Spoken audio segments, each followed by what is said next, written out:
இவரோட வாழ்க்கையில் நடக்கிற இன்ப துன்பங்கள், அதாவது சாரி இன்பம் கிடையாது துன்பம் மட்டும்தான். நம்ம டைரக்டர் பாலா சாரோட ஸ்கூல். ஸோ அடி வெளுப்பாப்பில் ஸோ ரொம்ப சூப்பராக பண்ணியிருக்காரு. ரொம்ப டெடிக்கேட்டட் ஃபெல்லோ இவர். ஒரு 6 மாதம் வந்து இவரை கிட்டத்தட்ட ஆஃபீஸ்லேயே உட்கார வச்சு ட்ரைனிங் கொடுத்து பண்ண வச்சுருக்காங்க. ஸோ டைரக்டர் நன்றி. எனக்கு ஒரு நல்ல கேரக்டர் இதில். கேரக்டர் எப்படின்னா லைக் ஒரு போலீஸாக பண்ணியிருக்கேன். லைக் நான் வீட்டுக்கு போகும்போது சந்தோஷமாக சொல்லிக்கலாம் இந்த மாதிரி ஒரு கேரக்டர் பண்ணியிருக்கேன்றது. ஹீரோயிசம்ன்றது உருவத்தில் கிடையாது, அது செயலில் தான் இருக்குது. ஸோ இந்த படம் அதுக்கு ஒரு பெரிய ஐ ஓப்பனர்.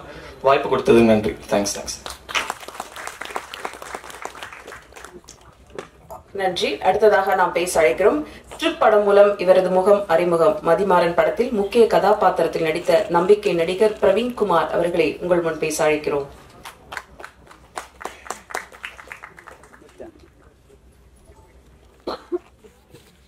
கொள்ள செய்வதும் இவருடைய ஃபார்முலா. வி ஹவுஸ் புரொடக்ஷன்ஸ் வெற்றியின் அடையாளம். தயாரிப்பாளர் சுரேஷ் காமாட்சி அவர்களை உங்கள் முன் பேச அழைக்கிறோம். கவிதா மேடம் வர்ணிக்கிறது கேட்கறதுக்காக அடிக்கடி இந்த ஃபங்க்ஷன் மாதிரி இவ்வளவு ஒரே இருக்கும் பத்திரிகை மற்றும் ஊடகத்துறை நண்பர்களே, வாழ்க்கை வந்திருக்கும் அனைவருக்கும் எனது வணக்கத்தை தெரிவித்துக்கிறேன். இந்த மதிமாறன் நிகழ்வு வந்து எனக்கு மிக நெருக்கமான ஒரு நிகழ்வு. என்னன்னா இதோட இயக்குனரும் சரி தயாரிப்பாளரும் சரி எனக்கு ரொம்ப நெருக்கமானவங்க. இயக்குனர் மந்திரா வீரமணி வந்து எனக்கு வந்து கிட்டத்தட்ட 2014 பழக்கம். ஒரு நல்ல திறமையான ஒரு இயக்குனர். இவ்வளவு காலதாமதமாக அந்த படம் பண்ணியிருக்காரு. அவர் திறமை மேலே வந்து எனக்கு மிகப்பெரிய நம்பிக்கை உண்டு. நான் அந்த படம் பார்க்கல, இருந்தாலும் சொல்கிறேன் சிறப்பாக பண்ணியிருப்பாருன்ற நம்பிக்கை எனக்கு. ஏன்னா அவர்கிட்ட நான் நிறைய நேரம் பேசியிருக்கேன், நிறைய கதைகளை பற்றி டிஸ்கஸ் பண்ணியிருக்கேன். அவர் திறமை மேலே வந்து எனக்கு ரொம்ப நம்பிக்கை உண்டு. ரெண்டாவது பாலா சார் ஒரு அசோசியேட்டாக இருந்திருக்கப்ப நிச்சயமாக அந்த படத்தை சிறப்பாக பண்ணியிருப்பாருன்றது எனக்கு நம்பிக்கை இருக்குது. அது இல்லாமல் நம்ம நண்பர் நவீன் சீதாராமன் அவரும் எனக்கு ரொம்ப காலம் நண்பர். ரெண்டாவது நாங்கள் 2 பேரும் ஒன்றா பள்ளியில் படிக்கும்போது ஒன்றா, எனக்கு முன்னாடி சீனியர் நினைக்கிறேன் படித்த அவர் எனக்கு ரொம்ப நெருக்கமானவர். முதல் முறையாக எங்கள் ஊர் சைட்லேருந்து வந்து இந்த படத்தை தயாரிச்சிருக்காங்கன்றது எனக்கு உண்மையாகவே ரொம்ப பெருமையாக இருக்குது. இந்த படத்தோட வெற்றியை நான் என்ன பார்க்குறேன்னா, கார்த்திக் ராஜா சாரோட மியூசிக் வந்து மிக சிறப்பாக இருந்தது, பாடல்களும் சரி. ரெண்டாவது எம்எஸ் பாஸ்கர் சார் சமீப காலமாக நான் பார்க்குறேன் அவருடைய படங்கள்லாம் கதாபாத்திரத்தை வந்து கரெக்டாக தேர்வு பண்ணி நடிக்கிறார். இப்பெல்லாம் பார்த்தா எம்எஸ் பாஸ்கர் சார் நடிக்கிறதுனால இந்த படம் நல்லா இருக்கும் அப்படின்ற மாதிரி ஒரு மனநிலைக்கு கொண்டு வந்துட்டார். சமீப காலமாக அவர் படங்கள்லாம் நான் பார்த்துட்டு இருக்கேன். இது அவரை பெருமையாக சொல்லணுன்றதுக்காக சொல்ல, உண்மையாகவே சமீப காலத்தில் நான் பார்த்த எம்எஸ் பாஸ்கர் படம் அவர் தேர்வு பண்ணுற அந்த கதாபாத்திரத்தை சிறப்பாக நடிச்சு அந்த ஸ்க்ரீனில் முன்னாடிலாம் எம்ஆர் ராதா சார் நடிக்கும்போது பார்த்தோம்னா அவரோட சிவாஜி சார் நடித்தாலும் சரி, எம்ஜிஆர் நடித்தாலும் யார் நடித்தாலும் அவர் அந்த இடத்துல ஸ்கோர் பண்ணிட்டு போயிடுவார். அப்படி வந்து இப்போ எம்எஸ் பாஸ்கர் சார் படிக்கிற படங்கள்லாம் பார்த்தா அவருடைய கேரக்டர் வந்து அவர் அவ்வளவு தெளிவாக பண்ணி ஸ்கோர் பண்ணிடுறாரு. ஸோ எம்எஸ் பாஸ்கர் சார் நடிச்சிருக்கிறதுல ஒரு பெரிய ஒரு பாசிட்டிவான விஷயம் நான் பார்க்குறேன். ரெண்டாவது இது கதைக்கான கதாபாத்திர தேர்வுகள்லாம் கதைக்கான தேர்வாக இருக்கு. அந்த ஹீரோவாக நடித்த தம்பி வந்து சிறப்பாக பண்ணியிருக்காரு. அவருடைய உடல் மொழியெல்லாம் பார்க்கும்போது எனக்கு மந்திராவோட ஞாபகம் தான் வருது. மந்திரா எப்படி நடப்போம் அப்படி அவருடைய உடல் மொழியை அப்படியே ட்ரைனிங் கொடுத்துருக்கா அப்படின்னு நினைக்கிறேன். எனக்கு அவர் பார்க்கும்போது மந்திரா நடிச்சது மாதிரியே எனக்கு தோணுது. ஆனால் சிறப்பாக பண்ணியிருந்தாரு. கதாபாத்திரங்கள் தேர்வு மிக அருமையாக இருந்தது. எப்பவுமே நம்ம வந்து ஒரு கதைக்கு வந்து அந்த கதை தான் பட்ஜெட்டை தீர்மானிக்கணுமே தவிர பட்ஜெட் வந்து கதையை தீர்மானிக்க கூடாது. அங்கே தான் நம்ம தோத்துறோம். இன்னைக்கு பார்க்குற வாரத்தில் 10 படங்கள் வருது, எல்லா படங்களுமே தோல்வியை சந்திக்குது. நம்ம வந்து ரிலீஸ் ஆனதுக்கப்புறம் நம்ம என்ன சொல்கிறோம்னா, இல்லை மக்கள் ஆதரவு கொடுக்கல, இல்லை வந்து படங்கள் வந்து தியேட்டருக்கு ஆள் வரல, நம்ம அதெல்லாம் ஒன்றும் கிடையாது. நல்லா இருந்ததுன்னா தேடி போய் பார்க்குறாங்க. நம்ம விமர்சனம் எழுதலை அப்படின்னா நல்ல படங்கள் கண்டிப்பாக எழுதத்தான் செய்கிறாங்க. என்ன இங்கே பிரச்சனைனா, தயாரிப்பாளர் சைடில் அந்த பிரச்சனை இருக்குது, இயக்குனர் சைடில் அந்த பிரச்சனை இருக்குது. நான் பார்த்த வரைக்கும் என்னன்னா, ஒரு இயக்குனர் வர்றாரு, வந்து கதை சொல்லும் போது நான் ஒரு 2 கோடிக்கு ஒரு படம் வச்சுருக்கேன் சார், கதை வச்சுருக்கேன் சார்னு வராது. இல்லைங்க 2 கோடி ரொம்ப ஜாஸ்தியாக இருக்குன்னு தயாரிப்பாளர் சொல்லுவார். இல்லை அப்போ பரவாயில்ல சார், ஒரு 1.25 கோடிக்கு பண்ணிடுவோம் சார் அப்படின்னாரு. இவர் பரவாயில்ல 1.25 கோடி பண்ணுறாருன்னு சொல்லிட்டு இவரும் ஒத்துப்பாரு. இப்படி கமிட் ஆகி தான் டைரக்டரும் காம்ப்ரமைஸ் ஆயிடுவாங்க, ப்ரொடியூசரும் நமக்கு பட்ஜெட் கம்மியாக பண்ணி கொடுக்குறாருன்னு நினைப்பாரு. இப்படி காம்ப்ரமைஸ் ஆகி தான் கதை. ஒரு கதையை நல்ல கதையை தீர்மானிச்சு அந்த கதைக்கு தகுந்த பட்ஜெட் என்ன கேட்குதோ அந்த பட்ஜெட்டை செலவு பண்ணி சிறப்பாக பண்ணோம்னா நிச்சயமாக நல்ல படங்களை கொடுக்கலாம். ஒரு காலத்தில் சௌத்ரி சார் காலம் தான் வந்து சினிமாவோட பொற்காலமாக இருந்தது. எனக்கு தெரிஞ்சு எவ்வளோ உதவி இயக்குநர்கள் வந்து இயக்குநராக மாறினாங்க, எத்தனோ புதுமுகங்கள் வந்து நடிகர்லாம் வந்தாங்க. அந்த மாதிரி ஒரு காலம் இனி திரும்பி வரணும் தமிழ் சினிமாவுக்கு. அதுக்கு நம்ம வந்து நல்ல கதைகளை தேர்வு பண்ணணும், நல்ல இயக்குநர்களுக்கு வாய்ப்பு. நிறைய இயக்குநர்கள், புது புது இயக்குநர்கள் இருக்காங்க, ஆனால் வாய்ப்பு கொடுக்க முடியாத சூழல். இப்போ என்கிட்டலாம் வந்து ஏகப்பட்ட இயக்குநர்கள், புதுமுக இயக்குநர்கள் வந்து வாய்ப்பு கேட்டு வராங்க. ஆனால் அந்த சூழல் வந்து கொடுக்க முடியல. என்னன்னா வந்து அவங்க சொல்ற பட்ஜெட்டு, அதுக்கான ஆர்டிஸ்ட் வந்து கரெக்டாக இன்னைக்கு அமைகிறது இல்லை, பண்ண முடியல. அப்படி ஒரு சூழல், அந்த சூழல் மாறணும். தமிழ் சினிமா சிரமம் மீண்டும் வந்து பெரிய ஒரு அந்த அதாவது 90கள் இருந்த மாதிரி 2000 அந்த மாதிரி ஒரு பொற்காலம் திரும்ப தமிழ் சினிமாவுக்கு வரணும். அது இந்த படத்தின் மூலமா வரும் நம்புறேன். ஏன்னா அந்த படத்தை பார்க்கும்போது எனக்கு ரொம்ப பாசிட்டிவா இருக்கு. கண்டிப்பா அந்த படம் வெற்றி அடையும் நம்பிக்கை இருக்கு. ஏன்னா கதாபாத்திரனுடைய தேர்வு வந்து அவ்வளவு சிறப்பாக பண்ணியிருக்காப்ல. வந்தா இந்த படம் வந்து கண்டிப்பா உங்களுக்கு வெற்றி படமா இருக்கும். நவீன் சீதாராமனுக்கு இந்த படம் மூலமா வந்து தமிழ் சினிமாவில் ஒரு மிகப்பெரிய தயாரிப்பாளராக அவர் சிறந்து வரணும். ஏன்னா அவர் சினிமாவுக்காகவே தன்னை அர்ப்பணிச்ச ஒரு கலைஞர். அவர் சொல்லும் போல வந்து நம்ம முருகன் முந்தன் சொன்னது போல ஒரு சின்ன கேரக்டராக கூட யூஎஸ்ல இருந்து ஃப்ளைட் டிக்கெட் போட்டு வந்து அது எவ்வளவு பெரிய கேரக்டர் அதெல்லாம் கேட்க முடியாது. எனக்கு வாய்ப்பு இருக்கா, நான் வர்றேன் அப்படின்னு சொல்லிட்டு உடனே கிளம்பி வரக்கூடிய ஒரு நபர். நான் யூஎஸ் போயிருந்திருக்கும் போது திடீர்னு கால் பண்ணி நான் படம் பண்ணியிருக்கேன்னு சொன்னா எனக்கே சாக்கா இருந்தது. எப்போ பண்ணாரு வருவன். ஏன்னா இந்த படம் வந்து ஏற்கனவே மந்த்ரா பண்றது, மந்த்ரா இவர் சேர்ந்து பண்றாங்கன்றது எனக்கு வந்து 3 நாளைக்கு முன்னாடி தெரியும். இதுக்கு முன்னாடி தெரியாது எனக்கு. 2 பேருக்கும் என்னுடைய வாழ்த்துக்கள். இந்த படம் வெற்றி அடையணும். அதுக்கு உங்க பத்திரிகையாளர்களுடைய சப்போர்ட் எப்பவுமே இருக்கும். நீங்க நல்ல படங்களுக்கு வந்து எப்பவுமே ஆதரவு அளிச்சிருக்கீங்கன்ற மாற்று கருத்து யாருக்கும் இருக்காது. ஸோ இந்த படத்துக்கும் ஒரு ஆதரவு தெரிவிக்கணும்னு சொல்லி வந்திருந்தாங்க. நன்றி கூறி விடைபெறுகிறேன். நன்றி சார். அடுத்து நாம் பேச அழைக்கிறோம். புதியவர்களுக்கும் சிறிய படங்களுக்கும் இளைஞர்களின் கரம் பிடித்து மேடைக்கு மேடை தன்னுடைய முகவரியை தெரியப்படுத்தும் தயாரிப்பாளர் திரு கே ராஜன் அவர்களை பேச அழைக்கிறோம்.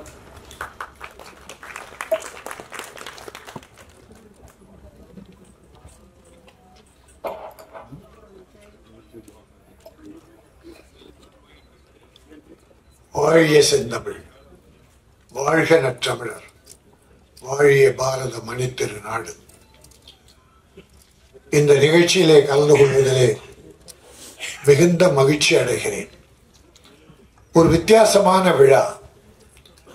எல்லோரும் குடும்பமாக பகல் 12 மணிக்கு இந்த 3 சகோதரர்களின் அன்பை ஏற்று, இயக்குனரின் அன்பை ஏற்று இவ்வளவு பேர் அமர்ந்து வாழ்த்த வந்திருக்கிறீர்கள். உங்களை நான் வாழ்த்துகிறேன். ஒரு அற்புதமான கதைக்களம். ஹீரோவுக்காக கதை எழுதுறவங்க ஏராளம். ஆனா கதைக்காக நடிகர்களை செலக்ட் பண்ண அருமை தம்பி மந்த்ரா இயக்குனரை நான் பாராட்டுகிறேன். உங்களை மன வலிமை. ஏனென்றால் நீங்கள் பாலாவின் சிஷ்யன், பாலு மகேந்திரனின் சிஷ்யன். பாலு மகேந்திரா என்கிற ஒரு அற்புதமான இயக்குனர், தமிழ் திரையுலகை உலக அளவிற்கு கொண்டு சென்றவர். அவரிடத்திலே பயிற்சி பெற்று வேலை பார்த்த அருமை தம்பி மந்த்ரா. அவர் கதைக்குத்தான் அவர்கள் முக்கியம் தருவார்கள், கதாநாயகனுக்கெல்லாம் கிடையாது. ஏனென்றால் இது கதாநாயகன் என்று சொன்னால் வெளியில சிரிப்பார்கள். ஆனால் இந்த படம் பார்த்த பிறகுதான் ஓ இப்படி ஒரு கதாநாயகனும் இருக்கிறாரே என்று ஆச்சரியப்படுவார்கள். அந்த தம்பி அற்புதமா நடிக்க வச்சிருக்காங்க. உயரம்தான் குள்ளம், ஆனா உள்ளம் உயரம். உயர்ந்த உள்ளம். உயரமா தடியா இருந்து என்ன பிரயோஜனம்? நாட்டுக்கு ஒரு கருமமும் கிடையாது. ஆனால் உள்ளம் நிறைந்தவர்களால் இந்த நாட்டுக்கு பெரும் பெருமை. பேரறிஞர் அண்ணா அவர்கள் குள்ளமானவர் தான். நெடுஞ்செழி உயரமா இருப்பாரு, அன்பழகம் உயரமா இருப்பாரு, டாக்டர் கலைஞர் கூட உயரமா இருப்பார். ஆனால் இவர்களுக்கெல்லாம் தலைமை தாங்கிய ஒரு அற்புத தலைவன் பேரறிஞர் அண்ணா. அவர்கள் எம்பியாக தேர்ந்தெடுக்கப்பட்டார்கள். மெம்பர் ஆஃப் பார்லிமெண்ட், பாராளுமன்றம் போறார். அங்க வட இந்தியக்காரன் பூரா கொழுத்து போயிருக்கிறான். ஒவ்வொருத்தரும் ஒரு 150 கிலோ 200 கிலோ உள்ள வந்தாங்க. ரொட்டியும் வெண்ணையும் சாப்பிட்டு எம்பிக்கள். ஆனா அந்த சபையிலே ஒரு குள்ளமான ஒருவர் முதல் முறையாக போகிறார்.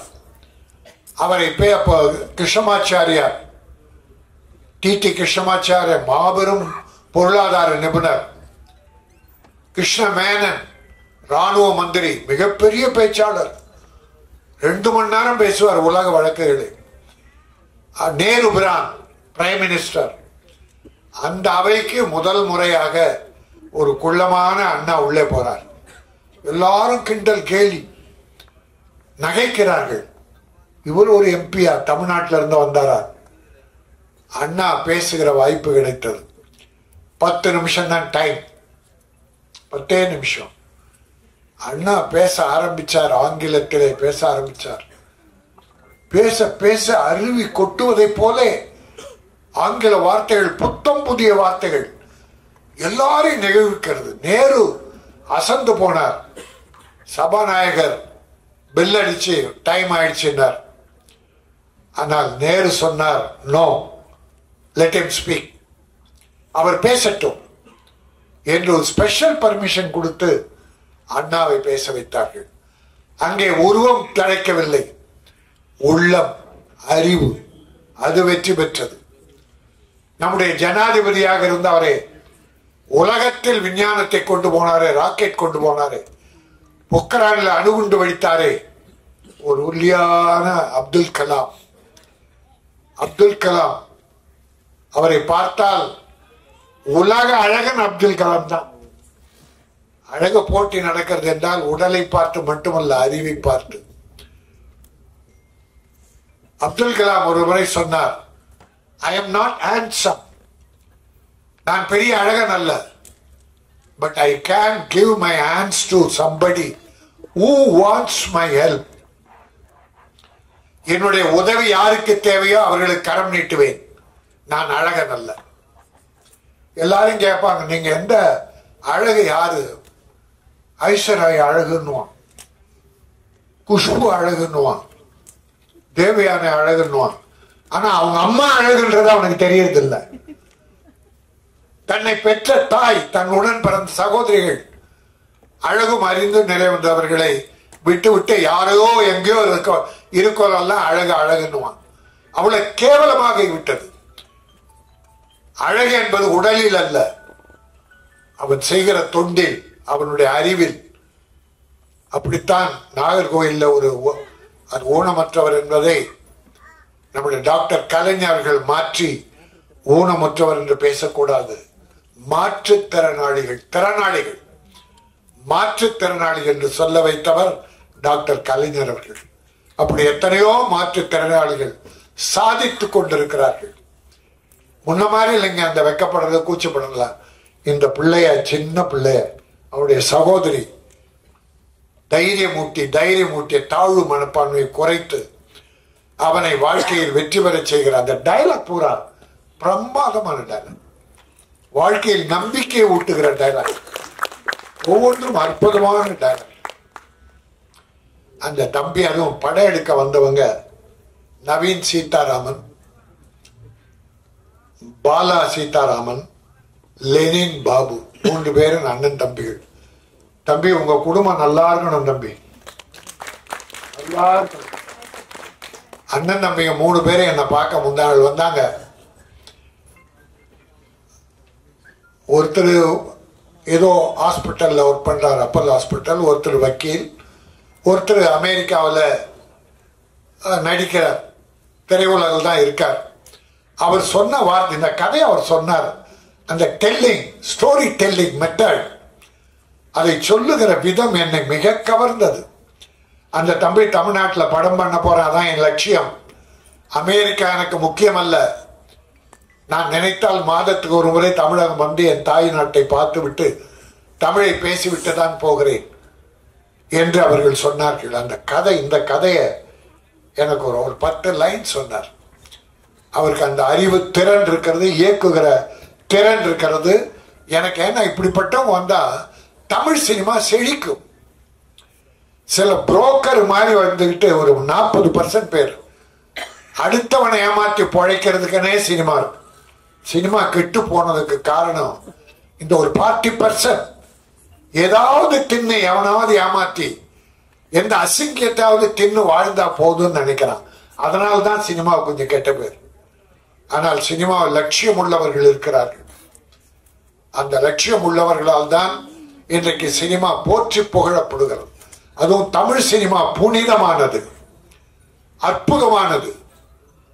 அதை கொண்டு செல்லுகிறவர்கள் நியாயமானவர்களாக இருக்கும். இவர்கள் கூட யாரோ ஒருவரிடம் ஏமாந்து போயிருக்கிறார்கள், பெரும் பொருளை இழந்திருக்கிறார்கள், ஆனால் சளைக்கவில்லை. அவரை பற்றி சொன்னாங்க, ஆனா ஒரு வேண்டுகோள், அதை பற்றி பேரெல்லாம் சொல்ல வேண்டாம், ஏமாற்றாதீர்கள். ஒரு 10 நாளைக்கு நல்லா இருக்கலாம், அன்னைக்கு உனக்கு சோறு கிடைக்கலாம். அடுத்தவனை ஏமாற்றி பிழைப்போன் நீண்ட காலம் நன்றாக இருந்ததா சரித்திரமே கிடையாது. ஆகவே நல்லது, நல்ல சினிமா, அற்புதமான சினிமா.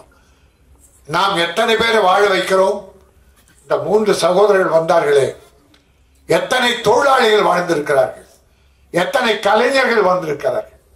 ஆக அப்படி பிறரை வாழ வைப்பதற்காக தான் தயாரிப்பாளர். பல தயாரிப்பாளர் காணாமல் போனார்கள்.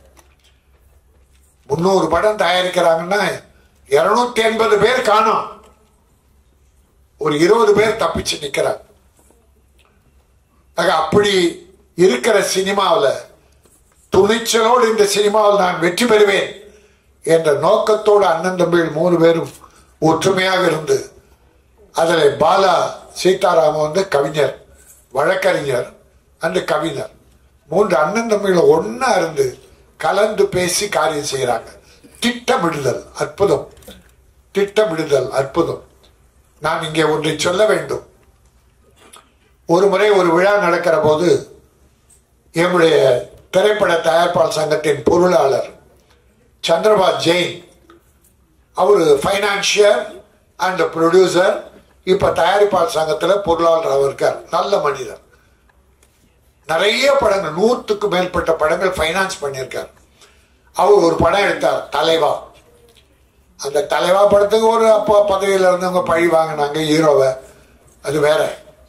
ஆனால் அவர் வந்து மேடையில் சொன்னார், நான் வேற எதையும் பேச வரல, ஒரு அற்புதமான நடிகர் இருக்காரு, அந்த நடிகர் என் படத்தில், தலைவா படத்தில் நடிக்கிறதுக்கு நான் அட்வான்ஸ் 1.5 லட்சம் கொடுத்தேன். பட் அவர் நடிக்க முடியல, அன்னைக்கு அவரால் வர முடியல, நடிக்கல.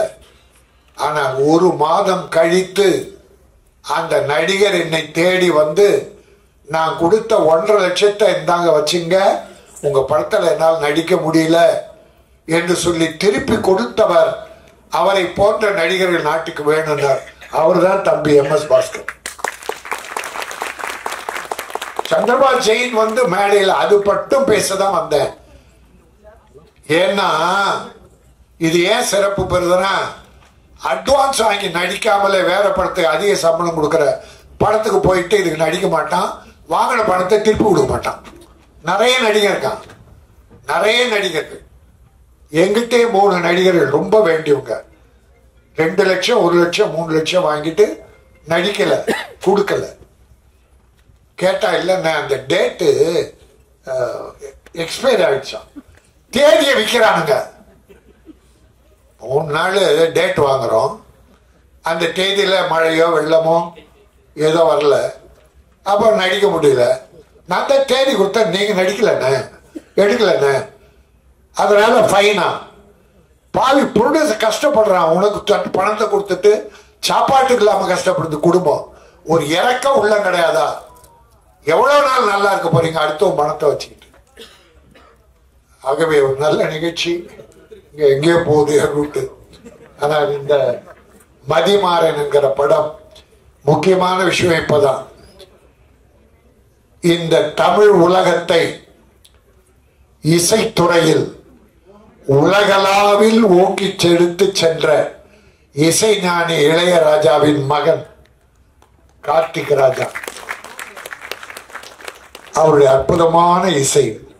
3 பாடல்கள், 2 பாட்டு சின்ன சின்ன பாட்டு, ரீ ரெக்கார்டிங். அந்த குடும்பத்துக்கு அவர் வழி வந்தவங்களுக்கு ஒன்று நம்ம இப்போ புதுசாக சொல்ல வேண்டியதில்லை.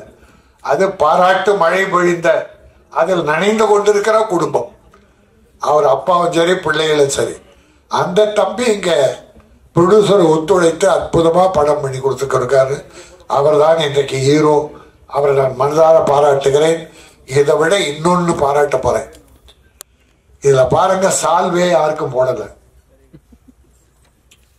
சால்வை பூச்செண்டு மொத்தமா கொடுக்கறானுங்க. சால்வை இந்த ராஜஸ்தான் சால்வை இல்லை, இந்த ஜீனா சால்வை ஒன்றுத்துக்குமே உபயோகப்படாது. அப்படி போட்ட உடனே தூக்கி போட்டோம். அதை விட நம்ம கைத்தறி துண்டு ஒரு 6 மாதம் உடம்பு துடைக்காவது பயன்படும். தமிழர்கள் நெசவாளிகள் ஈரோடு, கோயம்புத்தூர் நம்ம சகோதரன் நெய்யலாம், அதை வாங்க மாட்டாங்க. அந்த ஜிகினா 300-400 வாங்கி போட்டு யாருக்கும் உபயோகப்படாது. ஆனால் இங்கே எதுவுமே இல்லை. நான் பாராட்டுகிறேன். செலவுகளை எப்படி குறைக்கணும்னு சினிமாவில் பாருங்க. என் தம்பி சுரேஷ் காமாட் சொன்னா, ஒரு படத்துக்கு என்ன செலவு தேவையோ பண்ணணும், அந்த செலவு பண்ணிதான் அது படத்துல இருக்கணும். சும்மா மயிரை வெட்டி போடுற மாதிரி நீங்க ஒரு 1.5 லட்சம் அடி கட் பண்ணி எடுத்துட்டு 14,000 அடி தான் வைப்பான். 1 லட்சம் பால். பல டைரக்டர் பால் பண்றான், ப்ரொடியூசரை. பல டைரக்டர் ஐடியா கிடையாது, கதையை ஸ்பாட்ல வந்து எழுதுறான். எவ்வளவு பணம் பாழாக போகுது தெரியுங்களா? அதுதான் இன்னைக்கு பல பிரச்சனை, ப்ரொடியூசர் டைரக்டர். ஆனால் இங்க டைரக்டர் ப்ரொடியூசர் இணக்கமா சகோதரத்தனமா எப்படி பூஜை ஆரம்பிச்சாங்களோ இன்றைக்கு ஆடியோ ஃபங்க்ஷன் வரைக்கும், படம் ரிலீஸ் வரைக்கும், ஏன் அதை தொடர்ந்து கூட அன்பு சகோதரர்களாக ஒன்றாக இருக்கிறார்கள். நான் அத்தனை இயக்குனரையும் பாராட்டுகிறேன், ப்ரொடியூசரை பாராட்டுகிறேன். என்னுடைய அருமை தம்பி ஸ்னேகம் வந்து பின்னால உட்கார்ந்துருக்கான், அந்த தம்பியையும் பாராட்டுகிறேன். இப்படி ஒரு நல்ல வாய்ப்பினை தந்த உங்களை பாராட்டி, மதிமாறன் மதியால் மட்டுமல்ல படத்தின் சிறப்பால் வெற்றி பெற்று அத்தனை பேரும் முன்னேற வேண்டும். அடுத்து மிகச்சிறந்த இதனும் நிகழ்ந்த படங்களை நிறைய நீங்கள் தயாரிக்க வேண்டும். இறைவன் அருள் வேண்டும். உங்களை பெற்ற தாயும் தந்தையும் அருள் புரிவார்கள். அதை விட சிறப்பு, ஆசிரியரை அழைச்சி உட்கார வச்சுக்கல. எனக்கு பாடம் கற்பித்த ஒரு ஆசிரியருக்கு இங்க ஒரு கௌரவம் பண்ணீங்களே, நல்லா இருப்பீங்க. ஏன்னா நான் 17 வருஷம் கார்பரேஷன் ஸ்கூல் டீச்சரா இருந்தேன். அதை விட்டுட்டு ரிசைன் பண்ணிட்டு தான் நான் சினிமா துறைக்கு வந்தேன். ஆக எனக்கு ஆசிரியர் தொழில் தான் முதல் பிடிக்கும். ஒரு கண் எனக்கு கல்வி, இன்னொரு கண் கலை. அதனால்தான் காமராஜ் மெட்ரிகுலேஷன் பள்ளியை இன்னைக்கு ஏழைகளுக்காக நான் மன்னார்பேட்டில் நடத்திட்டு இருக்கேன். ஆக நல்ல காரியம் நானும் தொடர்ந்து செய்து கொண்டிருக்கிறேன். உங்களை போன்ற நல்ல தயாரிப்பாளர்கள் நிலைக்க வேண்டும், வெற்றி பெற வேண்டும். வாழ்த்துக்கள். நாம் பேச அழைக்கிறோம். சிலரின் படைப்புகள் நம்மை அந்த கிராமத்திற்கே அழைத்து செல்லும், ரசிக்க சொல்லும்.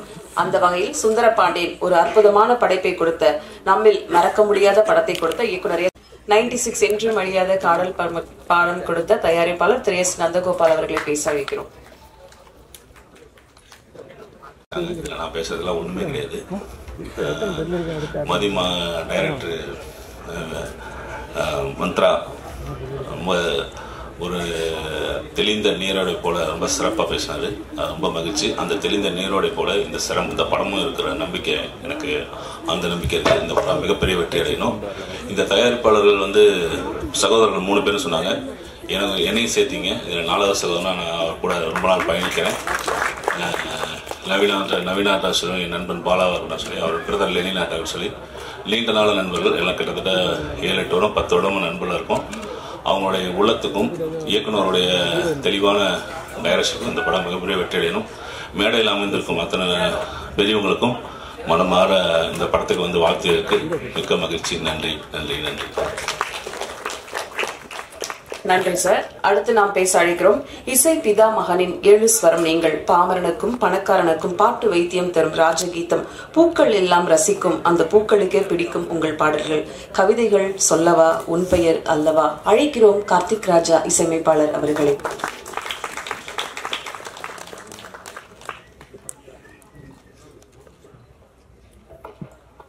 மேடையில் இருக்கும் சினிமா ஜாம்பவான்கள் அவர்களுக்கும், கீழே அமர்ந்திருக்கும் ஊடக மீடியா ஜாம்பவான்களுக்கும் வணக்கம். பெல் அடிச்சிட்டாங்க.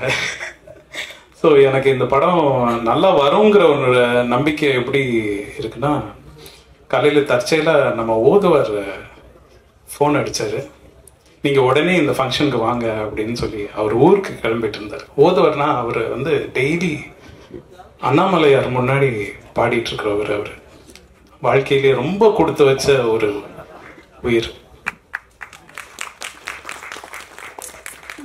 அவர் முன்னாடி, கடவுள் முன்னாடி டெய்லி பாடிட்டு இருக்கிறவர். அவர் தற்செயலாக எனக்கு கால் பண்ணுறாரு, நான் வேற ஒரு ஃபங்க்ஷனுக்கு வந்திருக்கேன்னா உங்களை பார்த்துட்டு போகலாமான்னு.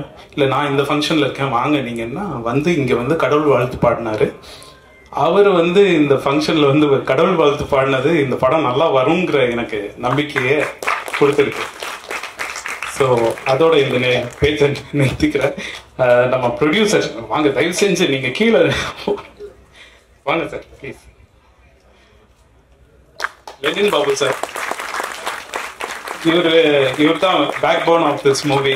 அண்ட் நம்ம ராஜ் வாங்க வாங்க, இவர் தான் யூபி, இவர் தான் இந்த படத்தை எனக்கு கொண்டு வந்தது. ஸோ இவருக்கு பெரிய தேங்க்ஸ். நம்ம டைரக்டர் மந்த்ரா, ஹீரோயின் இவானா, நம்ம புதுசாக இன்ட்ரடியூஸ் ஆகிற ஒரு ஹீரோயின், அவங்க ஃபென்டாஸ்டிக்காக பண்ணியிருக்காங்க. நம்ம ஹீரோ, செகண்ட் ஹீரோ, எல்லோருக்கும் வாழ்த்துக்கள். நன்றி, வணக்கம். சார், நம்ம வெற்றி விழாவில் நிறைய பேசுறோம் சார். நிகழ்ச்சியில் அடுத்து நாம் பேச அழைக்கிறோம். காலை பொழுதில் தழுவி செல்லும் தென்றல் போல, கவிதை பேசும் கண்களுடன், கருத்த மேகங்களில் சிலிர்த்த மான் போல தீண்டி போகும் இவரின் வசீகர சிரிப்பு, இளைஞர்களின் இதய பக்கங்களில் இடம் பிடித்த இவானா அவர்களை உங்கள் முன் பேச அழைக்கிறோம்.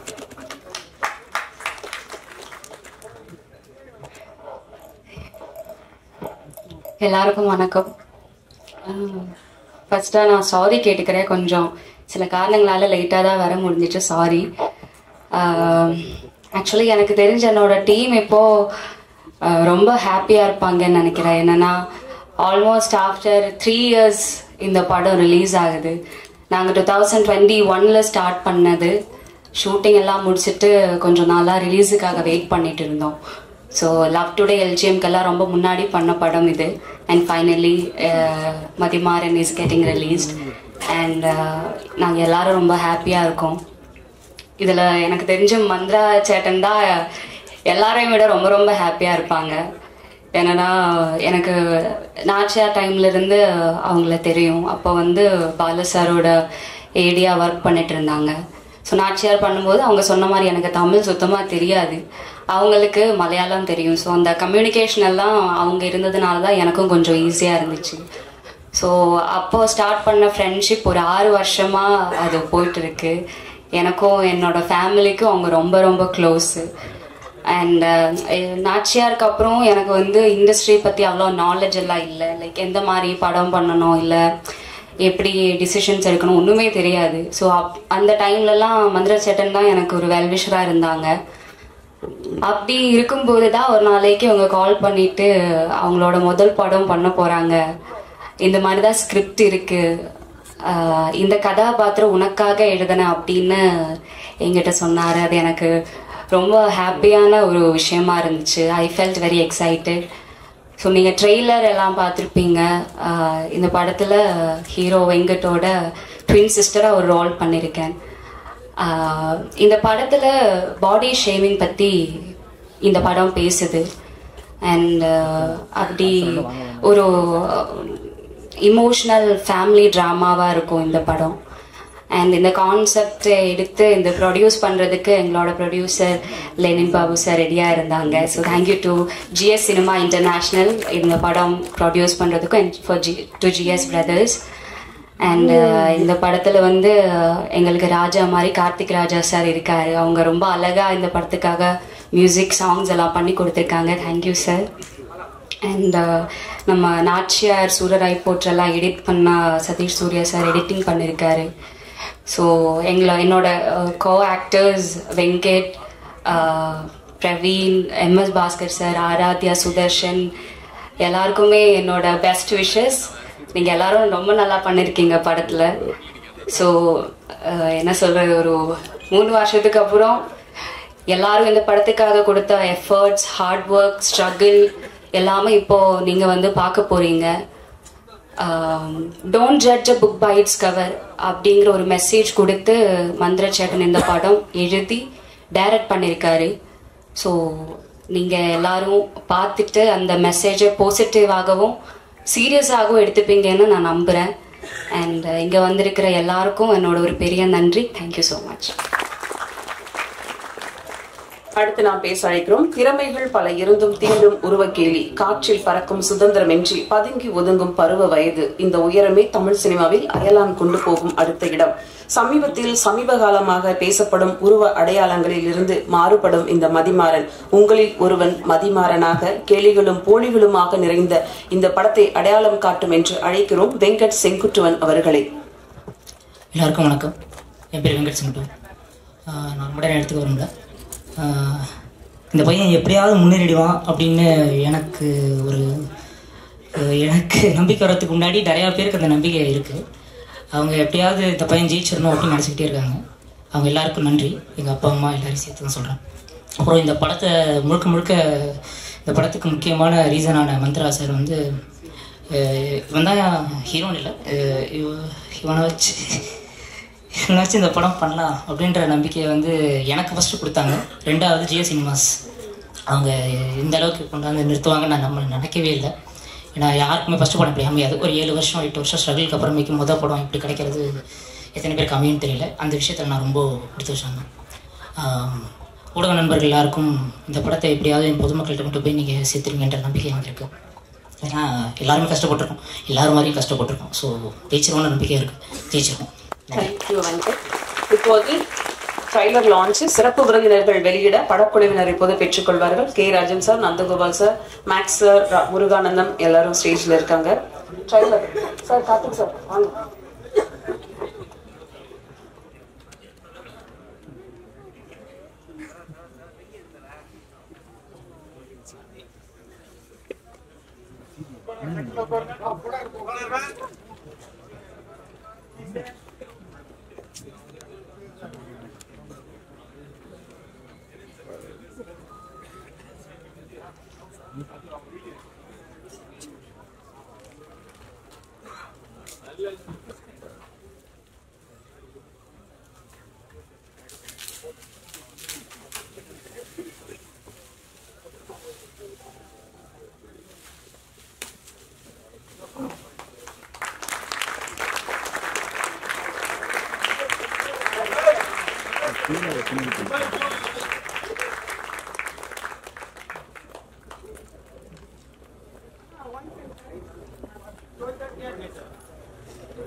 மதிமாறன் இசை வெளியீட்டிற்கு வந்து சிறப்பு சேர்த்த அனைவருக்கும் எங்கள் அன்பும் நன்றியும். Thank you so much.